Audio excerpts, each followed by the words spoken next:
La chaleur du four m'a frappé au visage comme une gifle. Mais c'est la voix de ma mère, dans le haut-parleur du téléphone, qui m'a glacé le sang. Ale veut que tout soit parfait ce soir. Esthétique, tu comprends. Et toi, tu sens toujours la levure, tu as les mains tachées. Tu as l'air d'une paysanne, Abigail. Je sortais une plaque de pain au levain du four à 200 degrés Celsius, les avant-bras déjà marqués de brûlures qui ne guérissaient jamais tout à fait. Le métal mordait ma paume à travers la serviette. Il était 16 heures un vendredi, l'heure de pointe à la mi-dorée, et ma mère m'appelait pour me désinviter au dîner de fiançailles de ma propre sœur. Ça ne colle pas à l'ambiance vieille bourgeoisie nantaise qu'elle veut créer. Tu comprends, hein? Dit-elle comme si elle parlait météo. La plaque tremblait dans mes mains. La sueur me coulait le long de la tempe, se mêlant à la poussière de farine qui recouvrait tout autour de moi. Derrière moi, les fours tournaient avec leur ronronnement familier. La bande-son de toutes mes aubes, depuis 5 ans. J'observais une cliente croquer dans un de mes croissants. Ses yeux se fermaient de plaisir.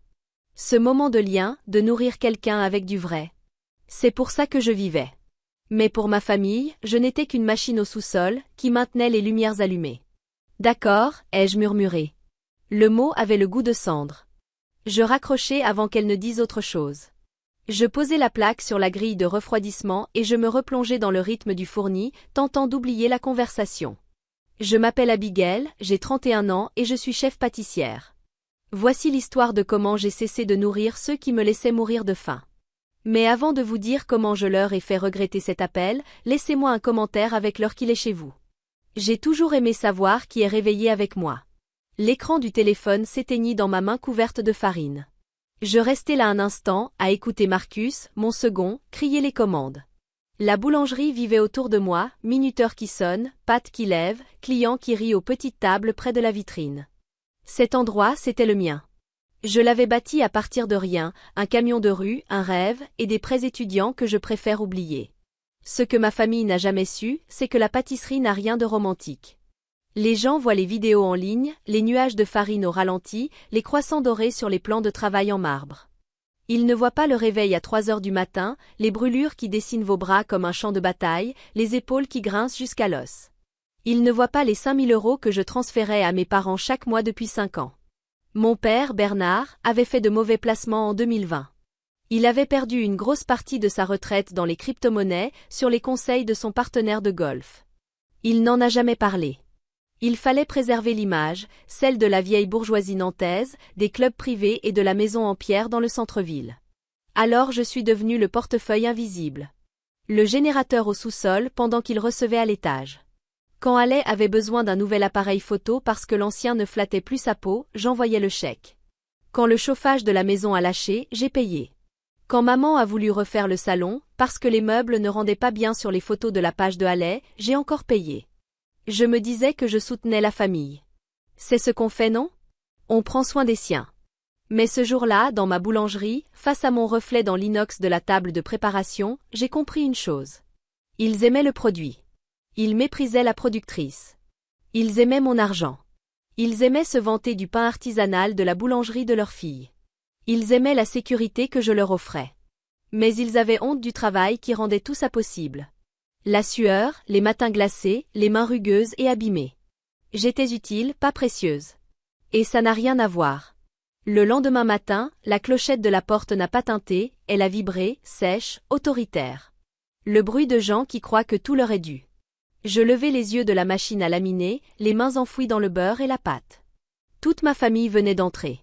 Mon père dans sa veste de week-end, ma mère agrippée à son collier comme une héroïne d'un vieux drame bourgeois, et Ale, impeccable en cachemire crème, passant devant moi pour ajuster sa coiffure dans le reflet de la vitrine.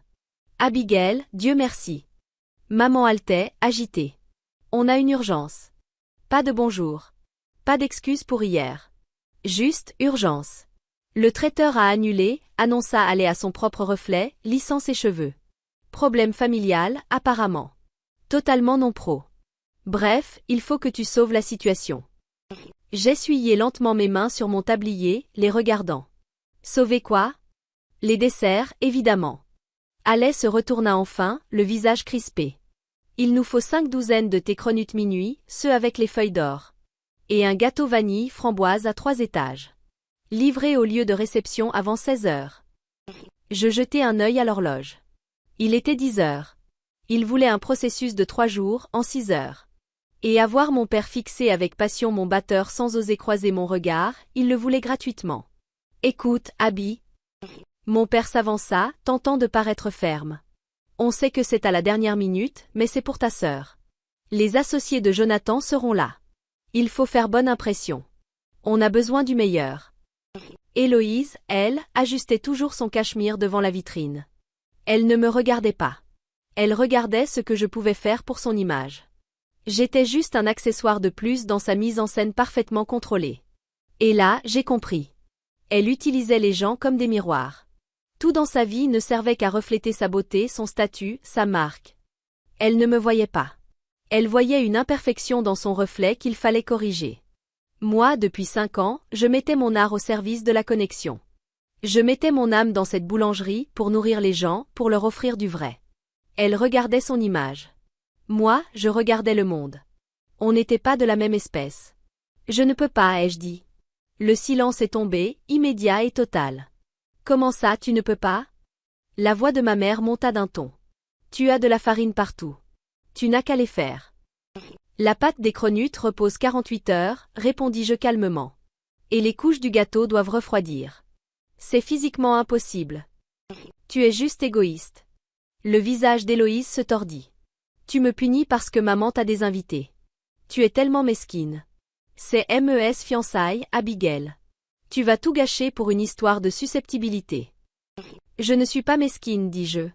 Je suis boulangère. Et la physique se fiche de ta soirée.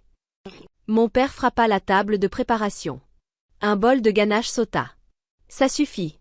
Tu vas te débrouiller. Même si tu dois les acheter ailleurs et les reconditionner. Tu vas régler ça ou que Dieu me vienne en aide, Abigail. La clochette tinta à nouveau. Mais cette fois, le son était différent. Ferme. Sûr de lui. Le genre d'entrée qui change la pression de l'air. Ma famille se figea. Ils se tournèrent vers la porte, affichant aussitôt des sourires de façade. Dans l'embrasure se tenait un homme en costume anthracite, probablement plus cher que ma camionnette de livraison. Grand, cheveux poivre et sel, regard perçant. Jonathan, le magnate de l'hôtellerie. Le fiancé d'Héloïse. Jonathan. Elle se précipita vers lui, la voix stridente comme dans ses vidéos. Tu n'étais pas censé me voir avant la fête. Elle voulut l'enlacer, dans un de ces gestes parfaits qu'elle postait sans cesse. Mais il l'évita d'un mouvement fluide, sans même ralentir. Il passa devant mes parents, devant la vitrine, droit vers le comptoir où je me tenais. Il me regarda. Pas ma farine. Pas ma sueur. Moi. Dans les yeux. C'est vous, Abigail? Sa voix était grave, posée. Je hochai la tête, trop surprise pour parler.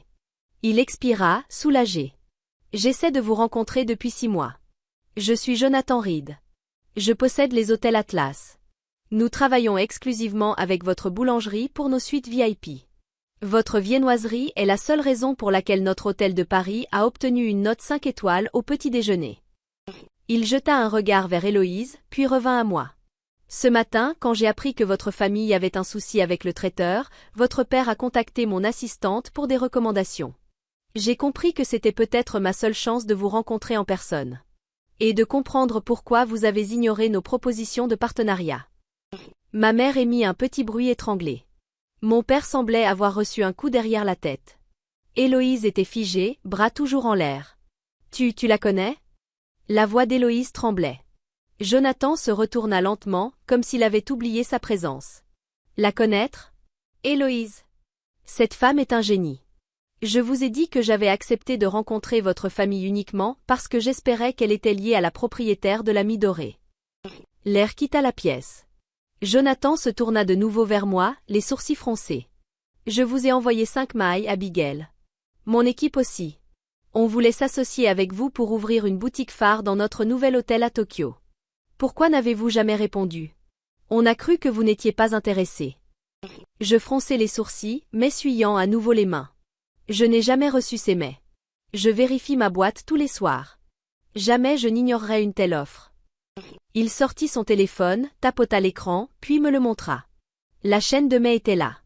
Mais l'adresse de réponse n'était pas la mienne. C'était celle de mon père. Son adresse perso. Celle qu'il avait créée quand il m'avait aidé à configurer mon nom de domaine, 5 ans plus tôt. Je levai les yeux vers Bernard. Il était livide, en sueur. Jonathan suivit mon regard. Ses yeux se plissèrent. Il les a interceptés, dis-je doucement. Papa a accès au serveur. Mon père recula jusqu'au batteur, balbutiant. Je voulais te protéger, Abby. Tu n'es pas prête pour ce genre de pression. Tokyo, c'est loin. On a besoin de toi ici. Qui aiderait ta mère? Qui aiderait Héloïse? Je voulais juste garder la famille unie. Jonathan lâcha un petit rire, sec et sans joie. Vous avez bloqué un partenariat à plusieurs millions pour qu'elle reste disponible pour faire des courses. Héloïse attrapa désespérément le bras de Jonathan. Chérie, ça ne compte pas. C'est un malentendu. Écoute, on est tous là maintenant. Abigail n'a qu'à faire les pâtisseries pour ce soir et on parlera business plus tard. La famille d'abord, pas vrai? Jonathan regarda sa main sur son bras, comme si c'était un objet étrange. Jonathan regarda mes parents, recroquevillés dans un coin, puis moi. Je crois qu'il n'y aura pas de pâtisserie, dit-il. En fait, coupez-je. Il y a quelque chose que tu devrais savoir à leur sujet. Ma mère releva la tête, pleine d'espoir. Tu en as en réserve? Non, répondis-je. Les Cronut Minuit sont vendus 3 mois à l'avance. Il y a une liste d'attente. Et le lot que j'ai fait ce matin, celui que vous vouliez, je l'ai déjà donné. Donné? Hurla Héloïse. À qui?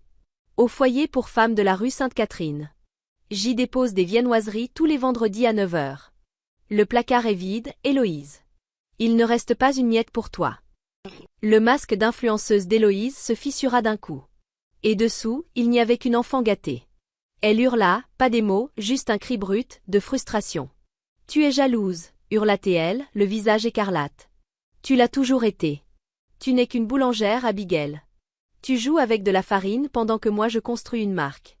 Tu sabotes mon bonheur parce que tu ne supportes pas que je réussisse. Tu es moche, aigrie, et tu es en train de détruire ma vie. Elle haletait, la poitrine soulevée par la colère. Mes parents se précipitèrent pour la consoler, me lançant des regards remplis de haine. Mon père avança, prêt à me forcer à me remettre au travail. Je regardais Jonathan. Il ne bougeait pas. Il observait Héloïse.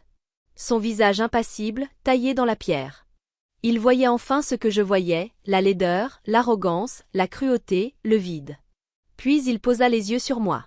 Moi, debout, calme, dans mon tablier couvert de farine. Je ne dis rien. Je laissais le silence s'installer. Je laissais ces mots flotter, résonner dans le carrelage et l'acier. Quand quelqu'un s'autodétruit, on ne l'interrompt pas. On ne l'alimente pas en répondant. On devient un miroir. On lui montre exactement ce qu'il est. Le silence devint lourd. Étouffant. Puis je bougeai. Je passai les mains derrière mon cou et dénouai mon tablier. Le tissu bruissait en glissant. Je ne le lançai pas. Je le déposai doucement sur le comptoir. Je le pliai soigneusement. Coin sur coin. Bord sur bord. Un carré parfait. Je sortis la clé de secours de ma poche. Celle que mon père avait utilisée ce matin pour entrer chez moi. Celle dont il se servait pour envahir mon sanctuaire quand bon lui semblait. Je la posai sur le tablier. Clac. Puis je sortis mon téléphone. J'ouvris mes contacts. Maman bloquée. Papa bloqué. Héloïse bloqué. Je le fis lentement, délibérément. L'écran bien incliné pour qu'il voie. Abigail, qu'est-ce que tu fais? Ma mère murmura, le visage blême. Je débauche, dis-je simplement. Marcus, tu es responsable. Ferme plus tôt aujourd'hui. Verrouille tout. Tout le monde est payé pour la journée complète. Bien, chef, répondit Marcus en se redressant. Je fis le tour du comptoir. Je passai devant mon père qui fuyait mon regard. Devant ma mère, tremblante, réalisant qu'elle venait de perdre sa tirelire et son punching ball verbal. Devant Héloïse, en larmes dans ses mains. Je m'arrêtai devant Jonathan. Je vais prendre un café. Tu es le bienvenu. Jonathan n'hésita pas. Il ne regarda pas Héloïse. Il ne dit pas au revoir aux parents qu'il avait voulu impressionner. Il leur tourna le dos. Après vous, dit-il. Nous avons franchi la porte, dans la rue enneigée de Nantes. La clochette tinta une dernière fois. Derrière nous, la boulangerie sentait le sucre brûlé, et le regret. Dehors, l'air était froid, limpide. J'inspirais à fond. Et pour la première fois depuis 5 ans, je ne portais plus leur poids sur mes épaules. Je me sentais légère. La chute fut discrète, mais dévastatrice. Jonathan rompit les fiançailles le soir même.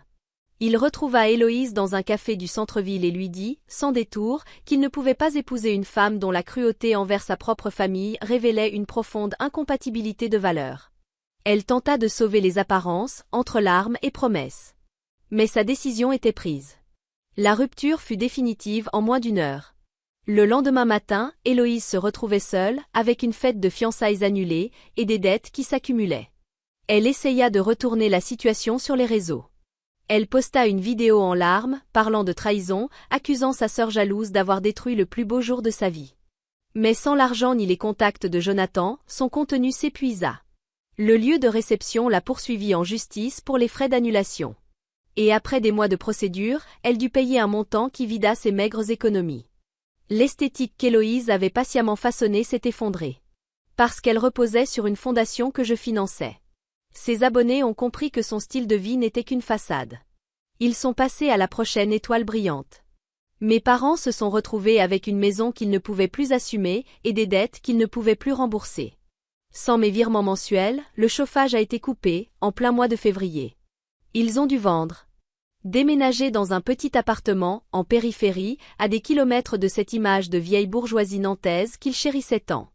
Ils ont tenté de reprendre contact, par des cousins, des tantes, des messages parlant d'unité familiale et de pardon. Je n'ai jamais répondu. Je n'en avais pas besoin. J'avais tout dit en posant cette clé sur le comptoir. Ce jour-là fut la dernière fois que je les ai vus ou entendus. Et j'ai tenu parole. Le lien est rompu. Définitivement. Aucune réconciliation. Aucune exception. Quant à l'ami doré, à Nantes, j'ai fait de Marcus un associé à part entière, puis je lui ai cédé la majorité des parts 6 mois plus tard. Il l'avait mérité. Et il continue de la faire vivre à merveille. Je perçois encore une petite part des bénéfices, mais la boulangerie est à lui maintenant. Il était temps pour moi de construire autre chose. Une année est passée vite. Remplie d'avocats, de contrats et de ce chaos organisé qui accompagne toute création, surtout à l'étranger. Je me suis retrouvée devant une immense vitrine à Tokyo. L'enseigne, dorée et élégante, indiquait « L'ami doré ». À mes côtés, Jonathan tenait les ciseaux pour couper le ruban. Nous n'étions pas un couple. Nous étions partenaires. Il respectait mon métier. Je respectais sa vision. Il me regarda et me sourit, pas par pitié, mais avec la même estime qu'il avait eue ce jour-là dans la boulangerie. Autour de nous, mon personnel, choisi avec soin, payait 2 fois le salaire standard. Des habitués venus en avion pour l'ouverture. Les femmes du foyer, que je soutiens désormais via un pourcentage de nos bénéfices mondiaux. C'était ça, ma famille. C'était la table que j'avais construite. Je pris un croissant tout juste sorti du four. Chaud, feuilleté, parfait. J'en croquai une bouchée. Il avait le goût de la liberté. Si toi aussi tu es celui ou celle qui maintient la lumière allumée pour des gens qui n'hésiteraient pas à te laisser dans le noir, écoute bien. Ils ne te donneront jamais l'interrupteur. C'est à toi de l'éteindre. Oui, il fera sombre un instant. Mais ensuite, tu verras enfin les étoiles.